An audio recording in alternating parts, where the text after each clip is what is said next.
Depuis son entrée en fonction en 2002, la Cour pénale internationale CPI a ouvert 10 enquêtes dans 9 pays, dont 8 en Afrique. 1. La République démocratique du Congo. Bosco Ntaganda, chef d'accusation, crimes contre l'humanité et crimes de guerre, période 2002-2003. Thomas Lubanga, chef d'accusation, utilisation d'enfants soldats durant la guerre civile dans la province de l'Ituri, période 2002-2003, peine 14 ans de prison. Germain Katanga, chef d'accusation, attaque d'un village en 2003, peine 12 ans de prison. 2. Ouganda.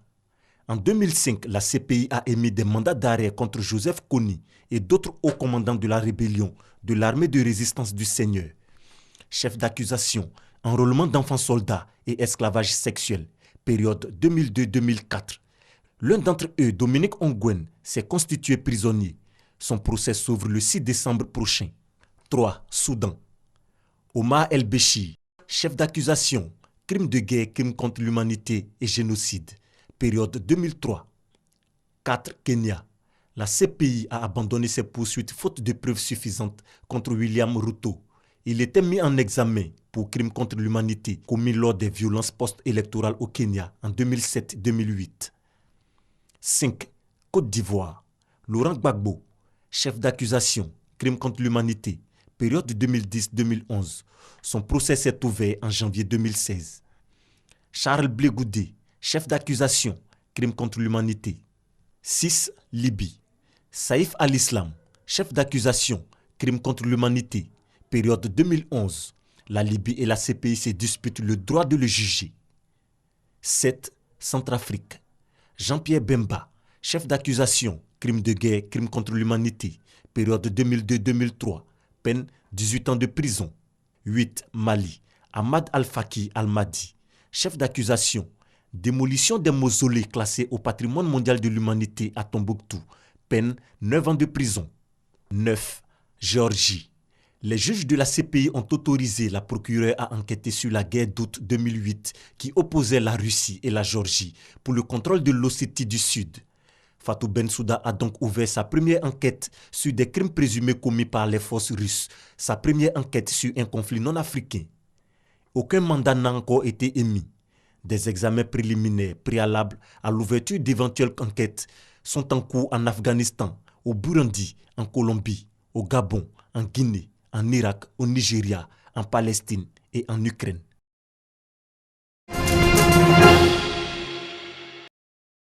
Ils sont créateurs de mode, institutions internationales, acteurs de l'industrie textile et pouvoir public.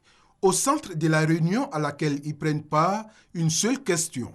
Comment parvenir à conquérir le marché américain du textile et de l'habillement en profitant des opportunités qu'offre l'AGOA, la loi américaine sur la croissance et les opportunités en Afrique? Dans le cas du marché américain, nous allons voir au travers de l'élaboration de la stratégie, quels sont les axes qui ressortent et comment nous, Conseil national d'exportation, nous pouvons les accompagner. Notre rôle est de dire à l'État, voilà ce qui a été proposé par les acteurs, voilà les moyens dont nous avons besoin. Se faire une place sur le marché américain du textile, le gouvernement ivoirien s'y engage. Cependant, l'exonération des taxes que l'éligibilité à l'AGOA offre à la Côte d'Ivoire n'exclut pas quelques préoccupations. L'importation sur les États-Unis, c'est bien, mais il faut en fabriquer sur l'Afrique. Et ça va peut-être aussi inciter les créateurs existants à s'organiser. Au niveau des financements, on n'a pas de financement, ça il faut le dire. On n'a vraiment pas de financement et on attend vraiment des financements pour pouvoir exporter. Des préoccupations qui ne sont pas exclues de l'aide prévue à cet effet par le gouvernement ivoirien et son partenaire l'USAID à travers West Africa Trade Hub and Investment. Après identification de tous les problèmes dans le détail, nous allons définir les ateliers thématiques qui seront nécessaires pour accompagner le secteur privé afin que ce problème de formation soit résolu. Maintenant, dans le même temps, il y a l'accompagnement financier qui est résolu également dans le cadre de la stratégie globale. Cette rencontre initiée par l'USAID va permettre de donner un nouveau souffle à la filière textile en Côte d'Ivoire.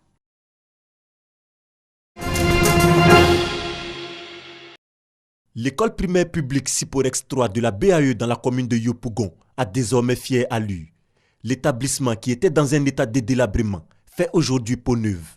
Bâtiments repeints, salle de classe équipée en table-banc, les latrines et plusieurs bureaux rénovés. En plus, un marché construit au sein de l'école. Des réalisations d'environ 10 millions de francs CFA, une œuvre de la République fédérale d'Allemagne. L'action vise à offrir aux enseignants et élèves des conditions de travail saines. Un cadre d'apprentissage agréable pour aussi favoriser de bons résultats scolaires. Pour cet acte, les éloges à l'endroit du donateur n'ont pas tari. Parents d'élèves, enseignants, autorités éducatives, tous ont salué ce geste de haute portée sociale.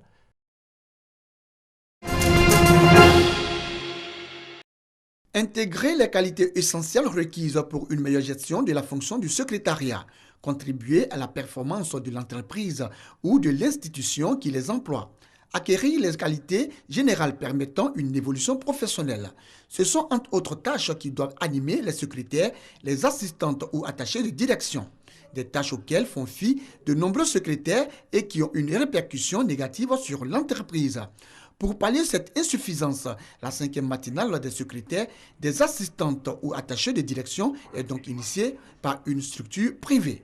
Elle a pour but de renforcer leurs capacités en vue d'accroître leurs compétences et leurs performances personnelles. Nous avons constaté que le niveau de certains secrétaires, je ne vais pas dire tous les secrétaires, a besoin d'être relevé. Et donc, leurs capacités qu'elles ont besoin d'être actualisées et d'être renforcées. Secrétaires, assistantes ou attachés de direction se réjouissent de cet atelier de renforcement de capacités. Il faut des ressources humaines valables. Donc nous autres assistantes de direction, nous avons le devoir d'être compétentes auprès de nos patrons. Cette formation organisée cette fois-ci-là est bienvenue parce que ça nous permet toujours de nous améliorer, d'assister véritablement nos responsables et de donner nos points de vue dans le management. Les 7 marches vers le profil haut potentiel, c'est le thème retenu pour cette 5e matinale des secrétaires, des assistantes ou attachés de direction qui a lieu chaque 3 mois.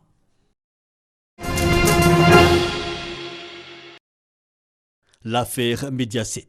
Silvio Berlusconi, surnommé le Cavaliere, est accusé d'avoir partiellement gonflé le prix des droits de diffusion du film achetés par des sociétés écrans lui appartenant lors de leur revente à son empire Mediaset. Le groupe aurait de cette façon constitué des caisses noires disséminées dans le monde et réduit ses bénéfices en Italie, l'objectif étant de payer moins d'impôts. De plus, la justice remettra une couche en accusant Berlusconi d'avoir fait de fausses déclarations pour échapper aux impôts. Le chef d'accusation donc, fraude fiscale. Le procès Mediaset débuté en 2006 a donc donné les conclusions suivantes. 1 an de prison ferme. Pour Berlusconi, le jugement est apolitique. Il n'ira certes pas en prison. Procédure judiciaire complexe impliquant une loi d'amnistie datant de 2006 à son bénéfice, mais le tribunal de Milan va se montrer sévère. Il est interdit d'exercer toute fonction publique pendant 5 ans.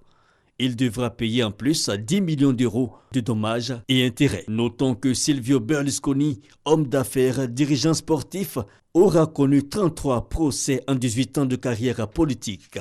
L'homme, né en 1936 à Milan, se lance dans l'audiovisuel et en 1980, il devient l'homme le plus riche d'Italie. En 1993, poursuivi en justice, il entre en politique et crée Forza Italia, qui remporte les élections de 1994.